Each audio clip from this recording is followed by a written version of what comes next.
it's Natasha, and thank you so much for joining me today.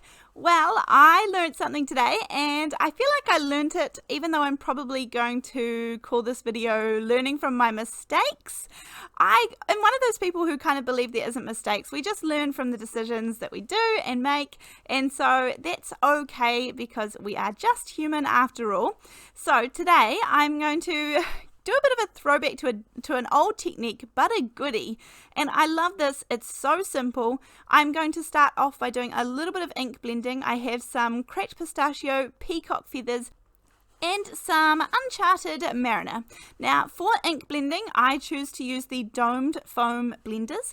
I think these, either these or the brush blenders are probably the most popular when it comes to blending. Now this is my secret here. This is the Holtz watercolor paper, and I'm going to hold it up really close so that you can see one side is quite textured. It has a lot of texture to it. And then on the other side, it is completely smooth. Now, I love the bright whiteness of this watercolor paper. It is a nice, decent weight, and it makes ink blending an absolute dream because you can really move the ink around on it. So, first of all, I'm adding kind of a base layer. Now, I am hoping to just get the ink about 3/4 of the way up the page and then kind of sort of go into white, smoothly-ish. Now, ink blending usually means that you need to go back and forth between the colors to get a nice smooth blend, and there is no rhyme or reason. You just kind of work away at it, go back and forward, and I think this ends up being not too bad of a blend at all. Now, I have the Curvy leaves. This was one of my recommendations for dies because this one I have used forever and ever. I purchased this when it almost came out brand new, and I have not stopped using it, and now it is definitely, I'm going to say at least 1 to 2 years old probably. I don't remember when the release came out or anything like that, but I've had it definitely for a couple of years, and this is gold. I have a lot of videos using this one. So now it does have the little cutouts on the inner leaf, and I'm choosing to keep those in for this process. Now I'm also going to show you 2 different ways to do this. So the first way to get the dimension is to die cut out a whole lot of the same shape. And you can see in these ones that some of the centers have fallen out of the leaves, but that's okay as long as they haven't for the the ink blender one, then we're fine. Now I chose to put some Stick It double-sided adhesive on the back of these before I die cut these out. This is in plain white cardstock, and this means that all I have to do is peel off that release paper, and then I can stick these down onto the next layer. This does make life really, really easy, but naturally you can definitely just use some glue. Liquid glue works really well here. You can either just, if you have a little glue bottle, you can pop it on that way, or you can just use a makeup sponge and sponge it onto the back of your die cut, no matter how fine detail your die cut is. Now I think I had 4 or so layers, plus the die cut, the original die cut one will end up being 5 or so. This paper happens to be 110 pound cardstock. That's what I use for my card bases and my card fronts. And so this means that I'm going to get some pretty decent dimension. I'm using a little bit of glue on this layer because there is no Stick It adhesive behind my ink blended panel. And I'm just lining everything up so that those leaves are all in direct line with the white ones behind them, and then I just use my fingers and go around like this to make sure everything is lined up perfectly. Again, I'm being a little bit gentle because I want to keep the centers of those leaves in, and once the glue dries, that will not be a problem anymore. Now I am going to cut this panel down just a little bit.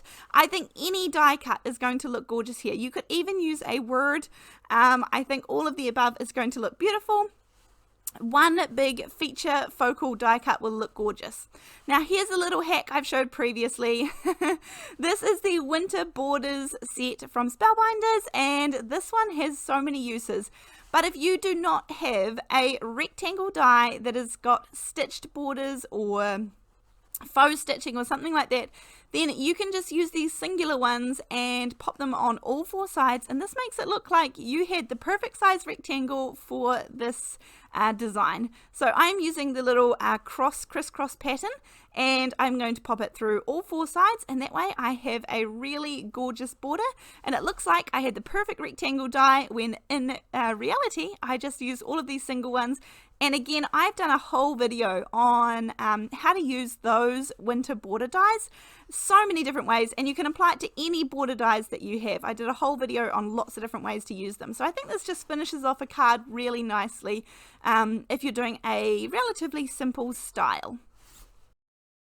Now here's where the learning part comes in. This is the big birthday words from Woodware. These are 3 big, bold, beautiful stamps, and I think these go so well on so many things, but I think I learned something here.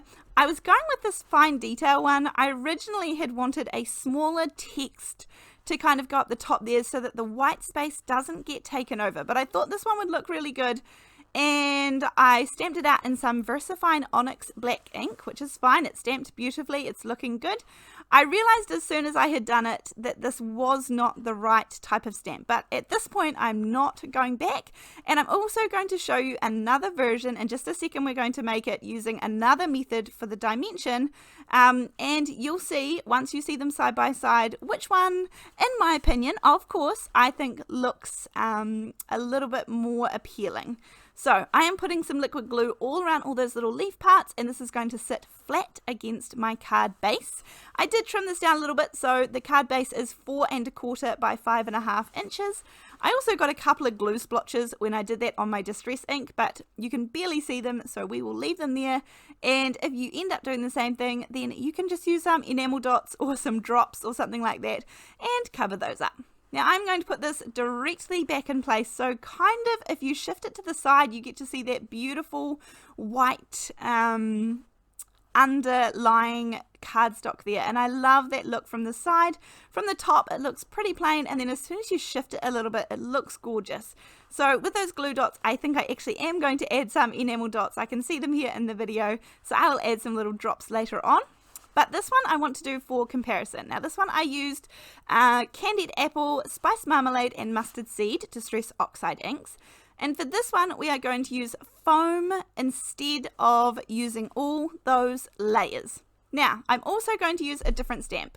This is what I originally wanted, but I didn't have the right happy birthday one. So I'm going to use a thank you so very much. And I think wait until the cards are finished, and in my opinion this size sentiment works so much better for this design. Much better, much cleaner. It leaves that white space just much more appealing to the eye, in my opinion. So we live and we learn, and that's okay. I still like the first card. I still think it looks gorgeous, and I still think that I will use it if somebody does not pick it from my family. My family have free range over all of the cards that I make, and so when anyone needs a card or a gift to send or something, they just dive into the stash and take what they need. So if someone else doesn't take it, I would be happy to send off that first birthday card, absolutely.